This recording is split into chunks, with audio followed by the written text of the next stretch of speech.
Hello everyone, मैं हूं आदर्श Gopal. Start करते हैं आज का वीडियो। आज का वीडियो होने वाला है जो हमारा AAB 19 का एग्जाम हुआ है उस एग्जाम से रिलेटेड जो ऑब्जेक्शन विंडो है वो आज ऑन हो चुकी है। आज 30 तारीख को 30/12/2024 को ऑब्जेक्शन विंडो ऑन हो चुकी है। अब ये कब तक चलने वाली है, ऑब्जेक्शन कैसे राइज करना है, क्या इसकी पूरी प्रोसेस है, जो आईडी पासवर्ड है ऑब्जेक्शन उठाने के लिए, वो आईडी पासवर्ड आपको कहां से मिलेगा, ये सब चीजें मैं आज की वीडियो में आपको बताने वाला हूं। तो आज हम देखने वाले भाई ऑब्जेक्शन कैसे राइज करना है। ठीक है, अब सबसे पहले तो जैसे ही आप ऑब्जेक्शन विंडो पे जाओगे तो आपको कुछ सारी अलग अलग चीजें मिलेगी। मैं पहले आपको लाइव बता भी देता हूं और समझा भी देता हूं कि आपको किन चीजों का ध्यान रखना है। कुछ चीजों का खास ध्यान रखना है, बाकी आपका ऑब्जेक्शन वेस्ट चला जाएगा। क्या करना है, सबसे पहले तो आपका जो भी ब्राउजर आप इस्तेमाल करते हो, गूगल क्रोम है, सफारी है, जो भी ब्राउजर आप इस्तेमाल करते हो उस पर जाइएगा। डायरेक्ट गूगल पे कोई दूसरी फालतू वेबसाइट सर्च नहीं करनी है, सीधा सर्च करना है AIB सर्च करते ही एंटर दबा दीजिए। ये जो ही आपके सामने पेज खुलेगा या फर्स्ट वेबसाइट ही आपके सामने आ जाएगी ऑल इंडिया बार एग्जामिनेशन की। इसी वेबसाइट पे जाना है आपको, ऑल इंडिया बार एग्जामिनेशन की इस वेबसाइट पे जाना है। वेबसाइट पे जैसे ही जाएंगे थोड़ा सा स्क्रॉल करेंगे, स्क्रॉल करते ही आपको यहाँ जो ऑफिशियल आंसर की का ऑप्शन आ रहा था उसकी जगह अब ऑप्शन आ जाएगा click here to raise your objection, और दूसरा ऑप्शन आपको मिलेगा गाइडलाइन फॉर ऑब्जेक्शन। तो गाइडलाइन आप देखना चाहे तो देख सकते हैं, बाकी इसी वीडियो में मैं गाइडलाइन आपको बता दूंगा। अब जैसे ही आपको क्वेश्चन रेज करना है, आपका ऑब्जेक्शन रेज करना है, तो उसके लिए आपको यहां पे क्लिक करना है, click here to raise your objection. जैसे ही आप यहां क्लिक करोगे, यहां पर आपको खास चीज ध्यान रखनी है। क्या ध्यान रखनी है, यहां पे आपको पूछा जाएगा, इस पेज पे आ जाओगे आप, इस पेज पे आपको पूछा जाएगा इंटर योर रोल नंबर, दूसरा पूछा जाएगा आपको पासवर्ड। अब ये पासवर्ड कहां से लाना है, ये जो आपने AIB में पासवर्ड बनाया था वो पासवर्ड नहीं है, या दूसरा पासवर्ड है। कौन सा पासवर्ड है, आपको कैसे मिलेगा, ये मैं आपको बता देता हूं। यहां आईडी पासवर्ड के लिए आपको क्या करना है, आईडी के लिए तो आपको क्या करना है, जो रोल नंबर है वो रोल नंबर आपको आपके प्रवेश पत्र में मिल जाएंगे। जो आपका AIB का प्रवेश पत्र निकला था, इसी प्रवेश पत्र में आप ध्यान से देखिएगा, यहां पर जो AIB रोल नंबर का सेक्शन दे रखा है, ये जो रोल नंबर लिखे हुए हैं, ये रोल नंबर आपको वहां रोल नंबर की जगह डालना है। ध्यान रखना है, यहां पर इनरोलमेंट नंबर नहीं डालने, वहां इनरोलमेंट नंबर मत डाल देना, वहां पर आपको डालना है ये AIB रोल नंबर, ये रोल नंबर आपको वहां पर डालना है। उसके बाद जब आपको पूछेगा कि पासवर्ड के ऊपर, तो पासवर्ड कहां से लाओगे आप, पासवर्ड का मैं आपको एक तरीका बताता हूं, जो वहां उन्होंने बता रखा है AIB वालों ने, पासवर्ड सबके अपने अपने अलग अलग पासवर्ड है। अब आपको क्या करना है, आपकी जो बर्थ डेट है, जो आपकी बर्थ डेट है, जो आपने AIB के फॉर्म भरते टाइम जो बर्थ डेट डाली है, वो बर्थ डेट, जैसे मान लीजिए आपकी बर्थ डेट है 10/12/2000, ये आपकी बर्थ डेट है, तो आपका पासवर्ड क्या हो जाएगा, आपका पासवर्ड हो जाएगा यू का यू बर्थ डेट, यानी कि 10/12/2000, ये आपका हो जाएगा पासवर्ड। अब जैसे मान लो आपकी बर्थ डेट कुछ इस तरह की है कि 1/10/2001, ये अगर आपकी बर्थ डेट है मान लो, तो आपका पासवर्ड क्या हो जाएगा, 1/10/2001 पासवर्ड नहीं होगा। यहां आपको ध्यान रखना, आपका पासवर्ड होगा 01102001, ये आपका पासवर्ड होगा। आपको हमेशा ध्यान रखना है कि भाई ये जो डेट है ये 2 डिजिट में होनी चाहिए, और ये मंथ जो है ये भी 2 डिजिट में होना चाहिए। कैसे, ये भी मैं आपको बता देता हूं। मान लो आपकी डेट है 7/7/2024, ये आपकी बर्थ डेट है। तो यहां पर आपको जो आपका पासवर्ड होगा वो पासवर्ड क्या होगा, 07/2024, तो होगी नहीं आपकी बर्थ डेट, 2002 मान लो, तो 202 इस तरह से, यानी कि फिर आपका पासवर्ड हो जाएगा 07072002, यानी कि कुल मिलाकर आपकी पासवर्ड कितने नंबर का होगा, 1 2 3 4 5 6 7 8 नंबर का पासवर्ड होगा। अगर आपका मंथ 1 डिजिट वाला है, यानी कि 1 से लगा के 9 तक में मंथ है, तो आपको उसके आगे 0 लगा देना है। डेट में भी अगर आपकी 1 से लगा के 9 तक है, तो उसके आगे आपको क्या करना है, उसके आगे भी आपको 0 लगा देना है, और फिर यूं का यूं आपका पासवर्ड हो जाएगा। तो अब मैं आपको वापस ब्राउजर पे लेके चलता हूं। अब पहले मैं एक स्टूडेंट के रोल नंबर ले लेता हूं।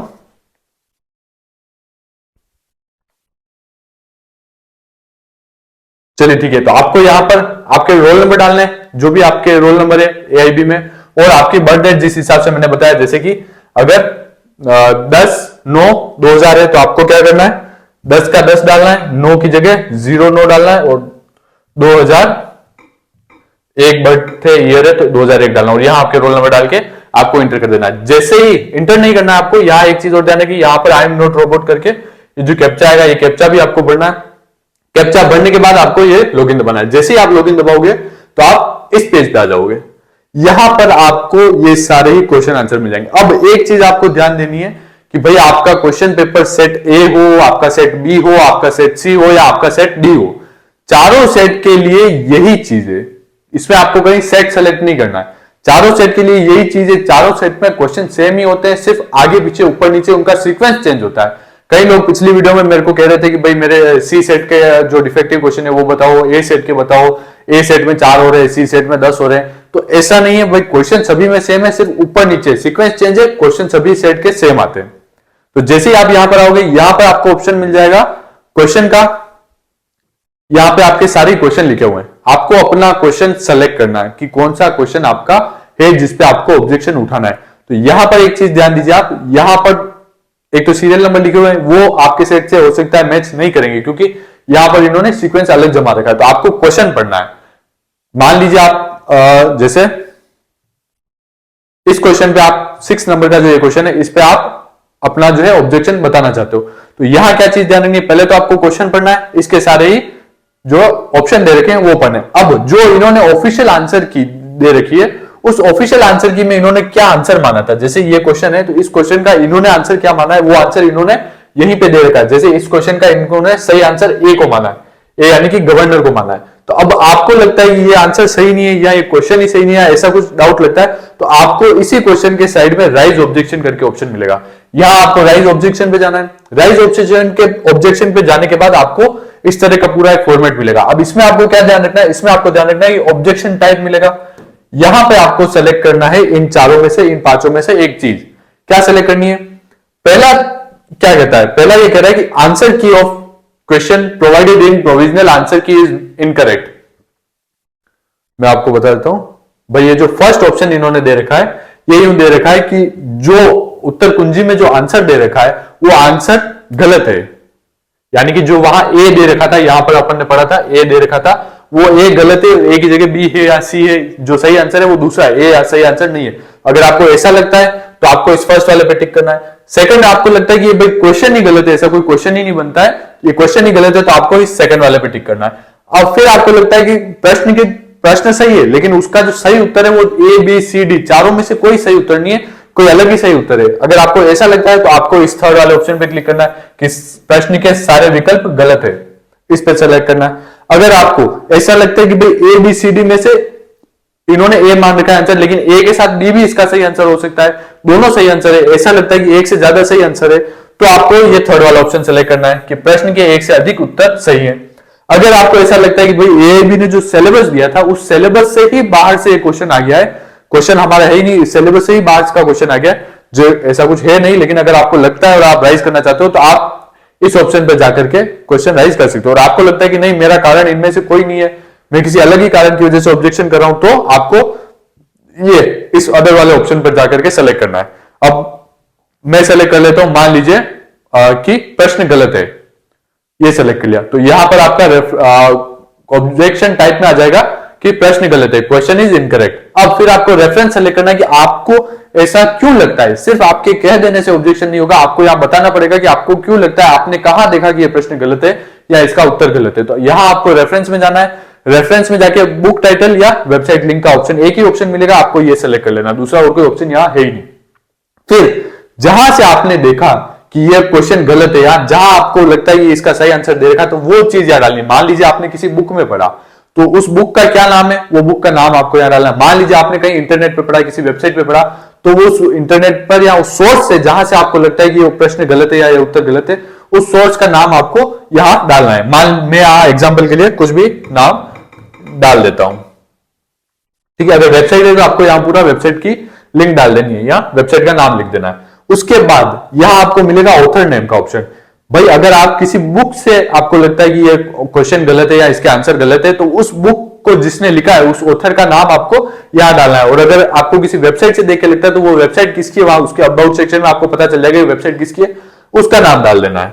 तो जैसे ही आप यहां जाओगे ऑथर नेम, यहां पर आपको बुक के ऑथर का नाम, या अगर आपने वेबसाइट से देखा तो उसका नाम आपको डाल देना। अगर मान लो आपने डायरेक्ट में से देखा तो या आप डायरेक्ट लिख सकते हो, यहां पर भी आप डायरेक्ट लिख सकते हो, ठीक है, वो चलेगा।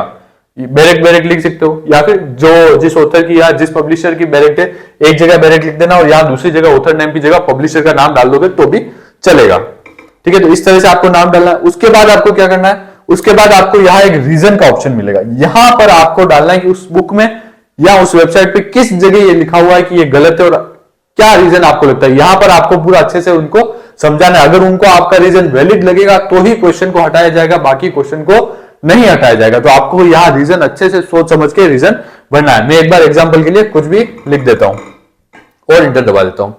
ठीक है, तो जैसे मैंने ऑब्जेक्शन राइज किया तो यहां पर जो राइज ऑब्जेक्शन का ऑप्शन था वो राइज ऑब्जेक्शन का हट करके सबमिटेड का ऑप्शन आ गया। यहां देखिए सबमिटेड का ऑप्शन आ गया, बाकी राइज ऑब्जेक्शन के ऊपर आ रहे। तो अब आपने एक में सेलेक्ट कर लिया, आप मान लो आपको एक से ज्यादा क्वेश्चन पे ऑब्जेक्शन करना है तो आप सेम प्रोसेस दूसरे तीसरे जितने आपको लगते हैं कि जितने क्वेश्चन में ऑब्जेक्शन आपको उठाना है उतने में ऑब्जेक्शन उठा सकते हो। जैसे ही आपका ऑब्जेक्शन उठा के हो जाए कि हाँ मेरे को जितने क्वेश्चन में ऑब्जेक्शन उठाना था मैंने उठा लिया, तो उसके बाद आपको क्या करना है, उसके बाद आपको यहां टॉप पे आना है।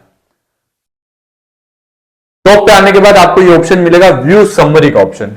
ये देखिए यहां व्यू समरी का आपको ऑप्शन मिलेगा, यहां पर जाकर आपको टैप करना है। जैसे ही पहले आपको देख लेना है कि आपको 1 2 3 जितने में भी आपने ऑब्जेक्शन राइज किया वो कर लिया, उसके बाद यहां व्यू समरी में ऑप्शन में आना है। व्यू समरी के ऑप्शन पे जैसे ही आप आओगे यहां पे आपको ये चीजें मिल जाएगी।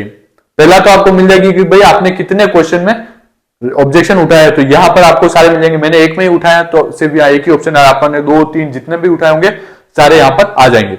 अब यहां पर वो क्वेश्चन लिखा हुआ है, यहां पे ऑब्जेक्शन टाइप के आपने कैसा ऑब्जेक्शन उठाया, इस पे प्रश्न गलत है का ऑब्जेक्शन उठाया था, ऑब्जेक्शन का जो रीजन था वो रीजन क्या दिया था वो आपका यहां लिखा हुआ आ जाएगा। उसके बाद आपने क्या रेफरेंस दिया था, बुक का रेफरेंस दिया था तो बुक का रेफरेंस बुक यहां लिखा हुआ आ जाएगा। टाइटल क्या नाम था, बुक का क्या नाम था जिससे आप रेफरेंस दे रहे हो उसका नाम यहां आ जाएगा और उसके ऑथर का क्या नाम था वो यहां पर आ जाएगा। अब इसमें आपको कुछ एडिट करना है इस क्वेश्चन में या नीचे 2 3 क्वेश्चन जो भी आ जाएंगे उनमें अगर आपसे कोई गलती होगी एडिट करना चाहते हो तो यहीं से जाकर के एडिट कर सकते हो। और अगर आपको एडिट नहीं करना आगे बढ़ना है तो मेक पेमेंट का यहां पे ऑप्शन मिल जाएगा। अब ध्यान रहे ऑब्जेक्शन उठाना फ्री नहीं है, ऑब्जेक्शन उठाना फ्री नहीं है, आपको यहां मेक पेमेंट पे जाना पड़ेगा। मेक पेमेंट पे जाने के बाद यहां आपको पेमेंट डिटेल मिल जाएगी। अब मैं आपको बता दूं कि एक क्वेश्चन पे ऑब्जेक्शन उठाने का 500 रुपए चार्ज लगेगा आपका। कितना? 500 रुपए, एक क्वेश्चन के 500 रुपए, 2 उठाए तो 1000 रुपए। इस तरह से आपका क्वेश्चन पे ऑब्जेक्शन उठाने का भी चार्ज लगेगा। लेकिन इसमें एक चीज है कि मान लो आपने ऑब्जेक्शन उठाया 5 क्वेश्चन पे उठाया ऑब्जेक्शन, पेमेंट कर दिया, आपका ऑब्जेक्शन पूरा हो गया।